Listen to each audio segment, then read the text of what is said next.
Note that I'm filing the pencils with a nail file because I purchased pencils that had a gloss finish. I was unable to get the pencils to glue together without removing the finish. I arranged the pencils in a teepee style for the base. In order to make the gluing easier, I laid the pencils down on a flat surface and then I glued them all together.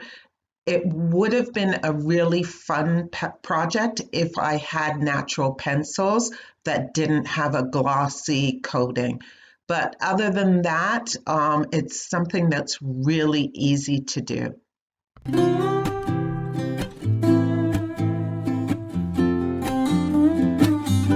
Have fun with the base of the sculpture, whether you use wood or cardboard, painted, black, red, whatever color you choose.